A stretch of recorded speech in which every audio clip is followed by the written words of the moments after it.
Sejam bem-vindos ao Congresso Internacional Online de Dermatologia Veterinária da Anquivepa São Paulo. Para mim é uma grande honra poder dividir esse evento com os colegas que eu tanto admiro na dermatologia e também um privilégio poder trocar experiências com vocês e dividir um assunto que a gente gosta tanto, que é a dermatologia. Eu gostaria de começar me apresentando. Meu nome é Tássia Cel, eu sou médica veterinária, atuo na dermatologia já há mais de 10 anos. Fiz especialização, mestrado e atualmente eu curso doutorado com linha de pesquisa em dermatologia e alergologia na PUC do Paraná. Eu deixei para vocês aqui os meus contatos das redes sociais. Caso vocês tenham alguma dúvida, podem ficar à vontade em me mandar mensagem para tirar essas dúvidas ou compartilhar alguma experiência. E se também você quiser o PDF dessa aula, é só me enviar uma mensagem que eu passo para vocês esse documento. Então vamos lá, vamos começar a nossa aula. Eu queria começar fazendo uma pergunta para vocês. Quem quiser pode responder aí no chat. O que vocês acham que unem esses quatro pacientes que a gente tem aí na tela? Então, a gente tem aqui um cão com uma área de hiperqueratose, alopecia, uma hiperpigmentação em área de flexura. Abaixo, a gente tem um outro paciente com eritema em região cervical ventral, com aumento de untuosidade. Aqui um paciente com uma pododermatite, com eritema, descamação, e um paciente com otite ceruminosa. O que será que esses pacientes com lesões tão semelhantes por um lado e tão diferentes por outros, né? O que será que esses quatro pacientes têm em comum? O que une esses quatro pacientes, né? O que eles têm em comum é a presença desses organismos na citologia. Então, são organismos com essa estrutura, com essa forma, né, ovalada, elipsoidal, que a gente está vendo ao longo de toda essa lâmina. Então, todos esses pacientes têm como agente causador das lesões, né, a malacésia, que é essa estrutura que a gente observa na citologia.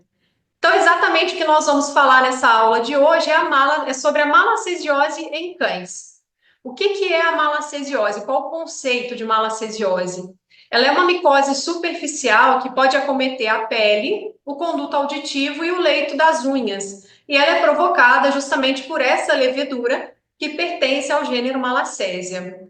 Essa é uma dermatopatia fúngica muito comum nos cães e considerada rara nos gatos. Então, hoje nós vamos abordar aqui a malacesiose nos cães. Vamos conhecer um pouco melhor sobre esse agente patogênico, né? A malacésia é uma levedura unicelular e ela tem como característica ser um comensal em animais vertebrados. Ela possui essa estrutura ovalada, elipsoidal, às vezes a gente vê na literatura descrita como pino de boliche, amendoim, aí varia muito da imaginação de quem está descrevendo, né? E ela tem uma característica muito importante que é ser lipodependente. O que isso significa? Significa que eles dependem de lipídios para se desenvolver, mas eles não têm a capacidade de sintetizar o próprio lipídio. Então, isso faz com que eles dependam de uma fonte externa de lipídio. Então, eles captam lipídio do ambiente onde eles estão inseridos. Eles dependem do lipídio do hospedeiro. Isso é muito importante quando a gente estiver falando de supercrescimento de malacésia. Vamos conhecer um pouco do gênero Malacésia, né? A primeira Malacésia descrita, ela foi em 1889, que foi a Malacésia fufo. Em seguida, foi descrita a Malacésia pachydermatis, em 1925. Hoje, nós temos 18 espécies descritas de Malacésia. Muitas espécies foram descritas mais recentemente, né? Depois que novas técnicas de biologia molecular foram empregadas. E a gente acredita que novas espécies no futuro possam ser descritas também. Dentre essas espécies, várias delas colonizam os animais, tanto cães quanto gatos, né, bovinos, equinos, aves. Então, vários animais vertebrados são hospedeiros de diferentes espécies de malacésia. Então, como eu falei, esse é um gênero que vem crescendo muito nos últimos anos. A gente vem conhecendo cada vez mais novas espécies e também identificando novos hospedeiros, né? Então, esse é um gênero que vem crescendo muito e muito provavelmente novas espécies possam ser descritas mais adiante. De onde vem a malacésia? Como que acontece essa colonização da pele por malacésia, né? Como a gente falou, a malacésia é um organismo comensal. Então, ela coloniza a superfície da pele. Em humanos, como que isso acontece? No momento do nascimento, a colonização da pele por Malassez inicia. E essa colonização, essa população de Malassez, ela começa a se desenvolver ao longo do primeiro ano de idade. Quando o indivíduo atinge um ano de idade, essa população ela tende a ficar estável até aproximadamente 12 anos, que é quando a pessoa entra na puberdade. A gente observa uma grande mudança na atividade glandular. Isso impulsiona um segundo crescimento dessa população de malacésia na pele humana. E quando as pessoas se tornam adultas, a malacésia ela corresponde de 50 a 80% do micobioma cutâneo do adulto. O que é o micobioma? O micobioma são todos os fungos que colonizam a pele. Então, de 50 a 80% dos fungos que colonizam a pele humana, no adulto, corresponde à malacésia. E nós temos três espécies que são as mais importantes nos humanos, que é a Malacésia restrita, a Malacésia globosa e a Malacésia sympodialis. Como que acontece nos cães? A gente tem malacésia na pele normal dos cães? Existe sim a colonização por malacésia da pele canina, assim como a gente vê na pele humana, mas o que tem, os fungos que predominam, né, na pele dos cães, eles pertencem ao gênero Alternaria e Cladosporium. A malacésia ela está presente na pele canina, mas numa quantidade muito menor do que aquela que a gente observa na pele humana, por exemplo. Em relação às espécies, a Malacésia paquidermatis é aquela espécie que está mais relacionada com processos patogênicos nos cães. Mas hoje a gente sabe que ela não é a única que coloniza a pele canina. A gente tem outras espécies, como a Malacésia sympodialis, obtusa, Malacésia restrita, que já foram também isoladas a partir da pele canina, que são comensais da pele canina. Mas a Malacésia paquidermatis é aquela que tem maior interesse, né? Quando a gente fala então de supercrescimento de malacesiose em cães, é a Malacésia paquidermatis a principal envolvida. Então a gente precisa entender que a pele, ela tem diversos organismos que colonizam, né, essa superfície. Nós temos tanto micro-organismos com potencial patogênico, como micro-organismos sem potencial patogênico colonizando essa pele. Então, o extrato córneo ele é um reservatório de micro-organismos com potencial patogênico. E toda vez que a gente tem uma quebra no equilíbrio entre os fatores de virulência, né, da levedura e os fatores de imunidade do hospedeiro, a gente pode observar um supercrescimento dessa levedura que vai induzir um estado de doença. Então, o que a gente tem que entender é que a malacésia ela já está presente na pele e toda vez que houver uma oportunidade, né, que ela tiver ali algum fator que desequilibra essa pele, ela pode levar vantagem, supercrescer e causar uma infecção e causar um problema. Então, entendendo que a malacésia ela está presente na pele de todos os cães, a gente entende também que precisa haver um fator predisponente que vai gerar essa quebra nesse equilíbrio entre a levedura e o hospedeiro, que vai levar ao supercrescimento de malacésia. Então, para a gente entender quais são os fatores predisponentes, né, em cães, a gente precisa observar, né, onde a malacésia está inserida. Então, aqui, ó, a gente tem uma imagem, né, de uma pele, de uma epiderme. Então, todas essas células que a gente observa aqui, ó, faz parte da epiderme. E aqui nós temos o extrato córneo, que é a camada mais superficial da epiderme, é justamente onde a malacésia está inserida. Então, aqui a gente pode observar um grupo de leveduras, né, que correspondem à malacésia, e ela está inserida nesse extrato córneo. Então, como ela está ali muito na superfície da epiderme, a gente consegue entender que ela vai estar sujeita a alterações relacionadas, por exemplo, ao ambiente. Então, perturbações ambientais podem gerar um desequilíbrio na superfície da pele e pode favorecer o supercrescimento da malacésia. Os fatores relacionados também ao microclima cutâneo podem levar ao supercrescimento de malacésia. Essa levedura, ela não está sozinha no extrato córneo, ela não está sozinha na superfície da epiderme. Ela compartilha esse nicho, né, com outros micro-organismos. Então, qualquer alteração que a gente tem nesse microclima pode levar ao supercrescimento da malacésia. Além disso, nós temos os fatores ligados ao hospedeiro. Então, alterações sistêmicas, né, que podem gerar algum desequilíbrio nessa pele, na epiderme, também podem estar relacionados, né, ser um fator predisponente para a malacesiose. Então, dentre os fatores ambientais, o que a gente pode citar? A literatura traz para a gente, né, que a malacesiose ela é mais frequente em locais de umidade excessiva e temperaturas elevadas, né? Então, ambiente quente e úmido pode favorecer a malacesiose. Em relação ao microclima cutâneo, nós podemos citar o intertrigo, que é aquela dermatite de dobras cutâneas, né? Então, essa dobra cutânea, ela gera uma alteração nesse microclima. As disbioses, que seriam os desequilíbrios, né, entre os micro-organismos que colonizam a epiderme, também pode ser um fator predisponente para a malacesiose. E os distúrbios de queratinização, que vão levar a uma descamação excessiva, uma alteração nos lipídios dessa epiderme, que pode gerar, né, e contribuir com o supercrescimento da malacésia. Então, para que haja o supercrescimento da malacésia, é necessário que exista algum fator predisponente que é responsável por quebrar esse equilíbrio entre a levedura e o hospedeiro. E aí, falando um pouquinho sobre a relação entre a malacesiose e a dermatite atópica, que a dermatite atópica ela realmente é o principal fator predisponente da malacesiose nos cães. E por que isso acontece? Na dermatite atópica, nós temos vários fatores que vão favorecer a adesão da levedura e o supercrescimento da malacésia nessa pele. Quais são esses fatores? Primeiro, defeito de barreira cutânea que a gente observa na dermatite atópica faz com que essas leveduras consigam penetrar nessa epiderme com mais facilidade. Outra alteração relacionada à dermatite atópica que favorece o supercrescimento de malacésia é a alteração na composição dos lipídios dessa epiderme.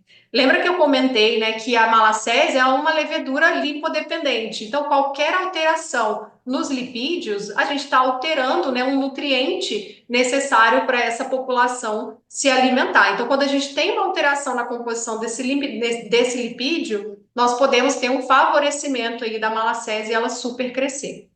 A perda de água transepidérmica, né, e o ressecamento dessa superfície, além do aumento de pH da superfície cutânea, também contribuem com o supercrescimento dos micro-organismos.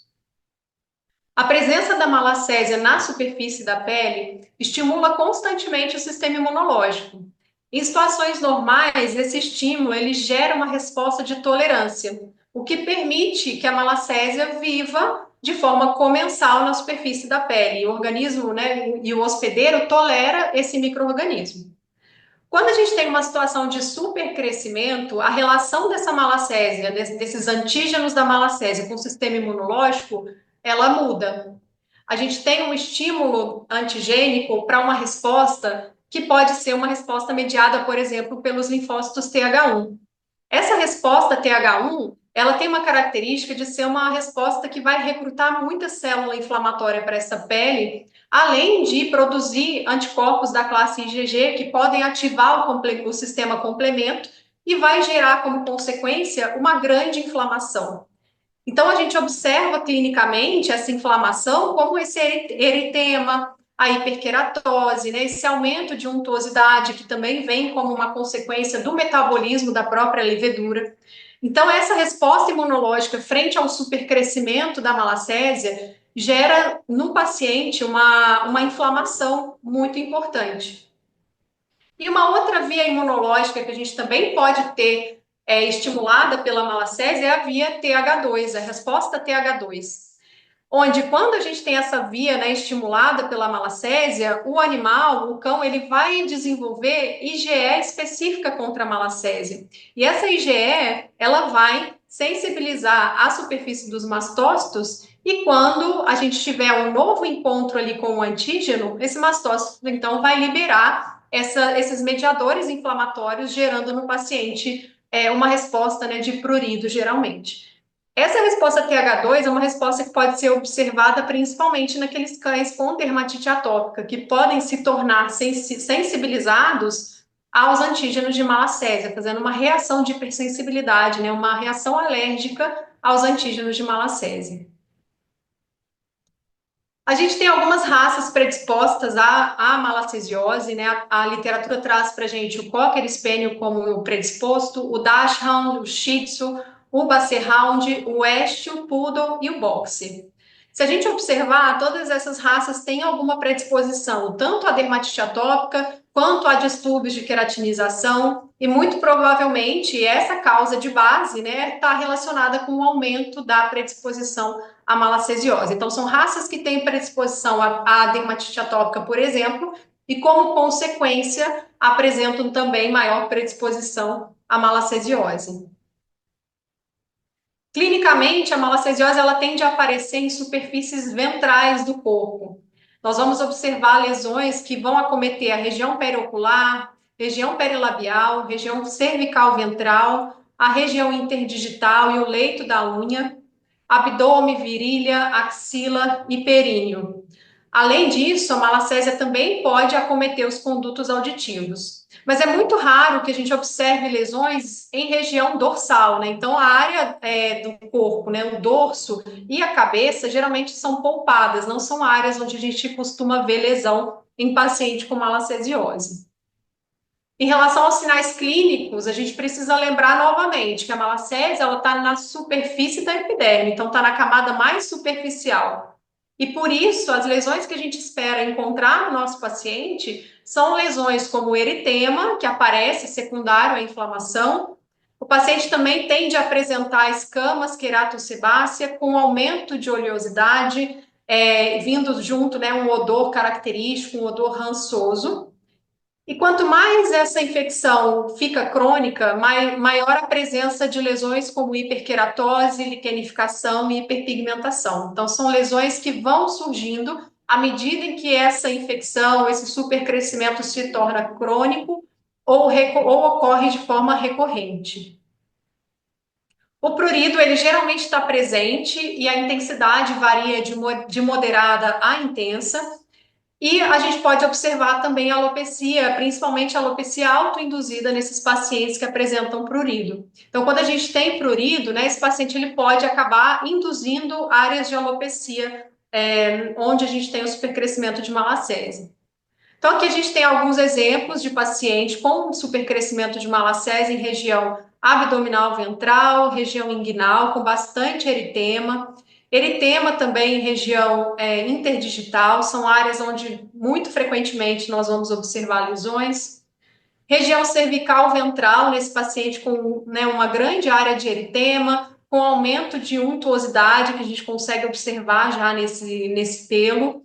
Aqui, olhando mais de perto, né, as escamas queratosebáceas que muitas vezes ficam aderidas na própria pele ou na haste do pelo.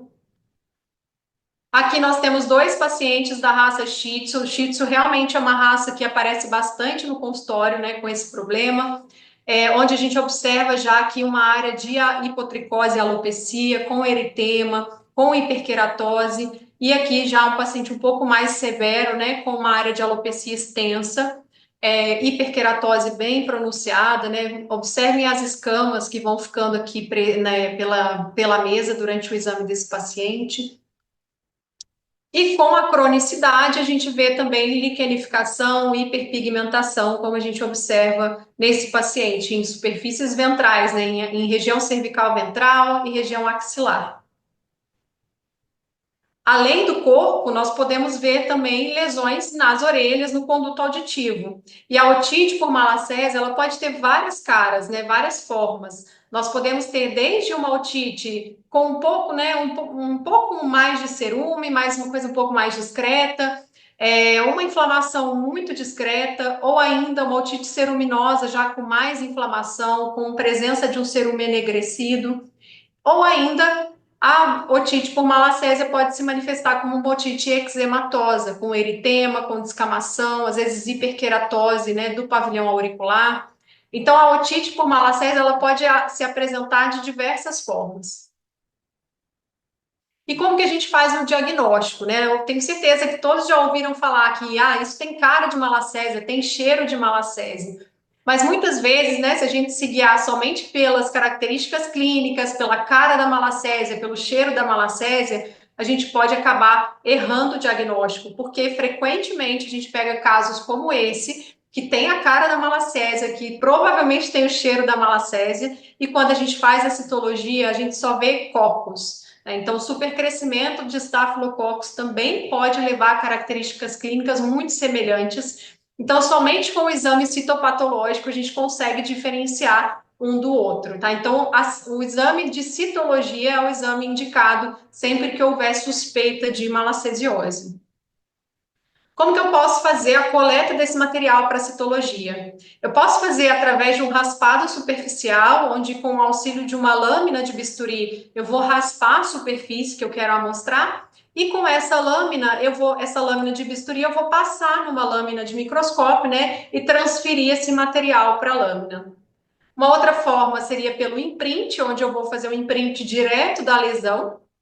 Áreas com aumento de oleosidade, né, com muita untuosidade, a gente consegue fazer com imprint.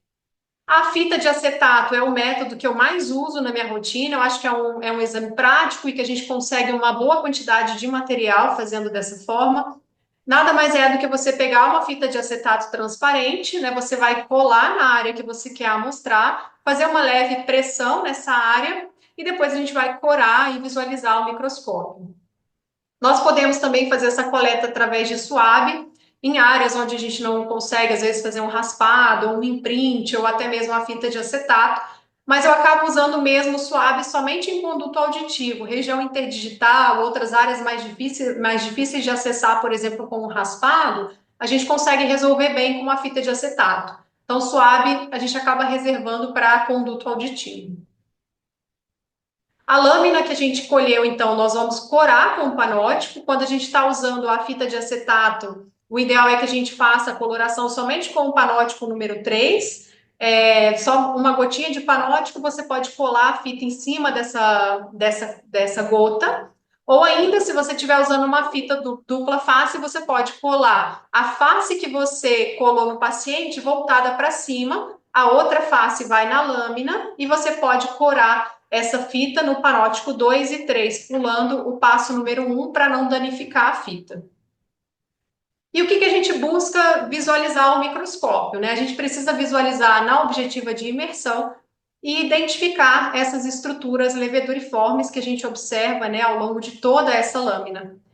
E uma discussão muito importante: quantas leveduras eu preciso encontrar na citologia para que eu possa confirmar o meu diagnóstico, né? Qual o número de leveduras por campo me dá um diagnóstico confirmado? Antigamente a gente até tinha alguns padrões, né? Tem que ser X leveduras por campo, acima de X leveduras por campo é positivo, abaixo é negativo. Hoje a gente já não considera mais o número de leveduras por campo tão importante assim no diagnóstico.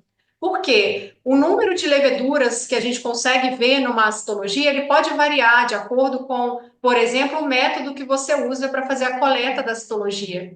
Além disso, o número de leveduras nem sempre se relaciona com a gravidade das lesões. Muitas vezes, por exemplo, um paciente que tem hipersensibilidade à malacésia, um pequeno número de leveduras pode estar relacionado com uma sintomatologia mais severa, mais grave. Então, o número de leveduras ele não é muito importante. O que a gente precisa encontrar para confirmar o diagnóstico? A gente precisa ter lesões clínicas compatíveis, uma citologia positiva, independente do número de leveduras, e aí você vai tratar esse paciente de forma adequada e avaliar a resposta que ele teve ao tratamento específico para a levedura. E aí você consegue, dessa forma, interpretar qual é o papel daquela levedura nas lesões do seu paciente. Então, o número de leveduras por campo não é importante. O que é importante é você ter um paciente com lesões compatíveis, uma citologia positiva, e aí você vai fazer o tratamento e avaliar a resposta do paciente. Como nós vamos tratar a malacesiose? Lembrando mais uma vez onde está localizada a malacésia, para a gente entender qual vai ser a recomendação terapêutica para esse paciente. Então, já que a malacésia está aqui, bem na superfície, né, da epiderme, a gente consegue entender com facilidade que o tratamento tópico vai ser o mais adequado para o nosso paciente. O tratamento sistêmico, ele pode ser indicado principalmente naqueles pacientes que têm lesões muito generalizadas ou para pacientes que não podem, por algum motivo, receber o tratamento tópico. Mas o tratamento sistêmico de forma isolada, ele deve ser reservado para casos muito específicos. Então, sempre que for utilizar o tratamento sistêmico, ele precisa, de qualquer forma, ser associado ao tratamento tópico. Então, preferencialmente, tratamento tópico ou tópico associado ao sistêmico. o sistêmico de forma isolada para casos muito pontuais, onde o paciente, por algum motivo, não possa receber o tratamento tópico. Para terapia tópica, nós podemos utilizar shampoos à base de clorexidina associado ao miconazol, os dois na concentração de 2,5%. A clorexidina, quando utilizada de forma isolada, ela precisa ser utilizada a 3%, abaixo disso ela não tem uma boa ação contra a levedura. E shampoos à base de cetoconazol a 2% também pode ter um efeito interessante. É importante lembrar que os banhos precisam ser administrados, né, pelo menos 2 vezes por semana e respeitado o tempo mínimo de contato do shampoo com a pele, que deve ser de 10 a 15 minutos.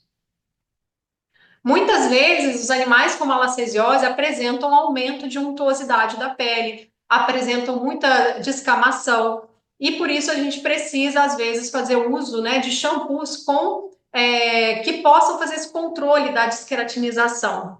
Para isso, a gente pode usar o ácido salicílico associado ao enxofre, por exemplo, o peróxido de benzoíla, que tem uma atividade antimicrobiana e também é desengordurante, e o sulfeto de selênio, de 1 a 2,5%, que vai também contribuir, né, com esse controle da desqueratinização, e ele é bem desengordurante. Toda vez que a gente fizer uso de um desses compostos, a gente tem que lembrar que se a gente estiver tratando um paciente com dermatite atópica e malacesiose, essa pele pode ser mais sensível e é importante, né, acompanhar o paciente para avaliar se não vai ter nenhum tipo de irritação, de dermatite de contato. Mas às vezes é necessário recorrer a esses ativos para regularizar mesmo essa epiderme. A terapia sistêmica, quando indicada, pode ser feita com o itraconazol, na dose de 5 a 10 miligramas por quilo uma vez ao dia. E a gente também pode fazer o uso do itraconazol em pulsoterapia, porque o itraconazol ele tem uma característica que é se acumular no extrato córneo por um período longo, mesmo que a gente interrompa a administração da medicação. Então, a gente pode fazer o uso 2 dias consecutivos e pausar 5, né? Então, o pulso é 2 dias de tratamento, 5 dias sem medicação. E a gente repete esse ciclo, né, até que o paciente esteja com as lesões controladas. O fluconazol tem um trabalho recente que comparou o fluconazol na dose de 5 miligramas por quilo uma vez ao dia com o itraconazol, e os resultados foram bastante semelhantes, então o fluconazol pode ser uma opção também. O cetoconazol, na dose de 5 a 10 miligramas por quilo uma vez ao dia, também é eficaz, mas tem a desvantagem de provocar mais efeitos adversos, como êmese, hiporexia, hepatotoxicidade, né, com mais frequência do que o que a gente observa com o itraconazol e o fluconazol. Aqui a gente tem, então, um antes e depois de um paciente com malacesiose, né? Notem a hiperqueratose e hiperpigmentação. Aqui também tem eritema, né? Desse paciente na região cervical ventral, região perineal, e esse paciente após o tratamento com sulfeto de selênio e clorexidina associada ao miconazol para controle do supercrescimento de malacésia. E é claro, sempre focando qual a causa de base desse paciente, porque se a gente só trata a malacésia, a tendência, né, é que a gente tenha recorrência dessa infecção. Então, para fazer uma prevenção da recorrência, a gente precisa, primeiro de tudo, pensar em qual é a causa de base, qual é o fator que está predispondo a esse supercrescimento, que está quebrando esse equilíbrio entre o hospedeiro e o micro-organismo. E toda vez que a gente conseguir, a gente precisa corrigir essa causa de base para evitar essa recorrência. Quando essa causa de base não é possível de ser corrigida, a gente pode considerar fazer, por exemplo, o uso intermitente de uma terapia tópica, evitar o uso, né, de pulsoterapia para controle, para prevenção, porque a gente pode acabar gerando uma resistência, que já é uma preocupação em relação à malacesiose, assim como a gente se preocupa com bactéria. E em cães alérgicos, né, talvez a imunoterapia pode ser uma opção também. A gente tem poucas evidências em relação a todas essas recomendações de prevenção, mas o que a gente precisa focar é principalmente em controlar a causa de base, tratar o fator predisponente para que essa infecção não fique recorrendo.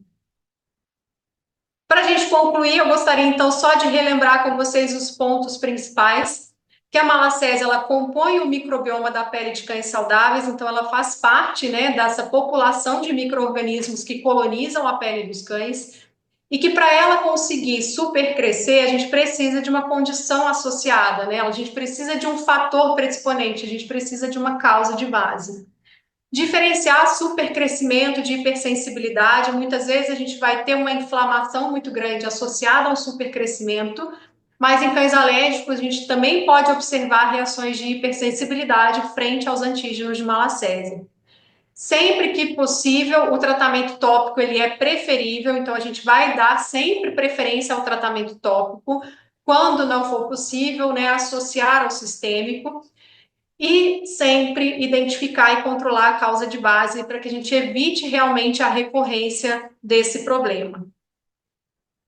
Eu agradeço todos pela atenção, deixo novamente aqui os meus contatos, se quiserem o PDF dessa aula é só me enviar uma mensagem que eu envio para vocês esse documento. Eu espero que vocês possam ainda aproveitar muito esse evento e também espero poder encontrar vocês, né, num evento presencial em breve. Muito obrigada.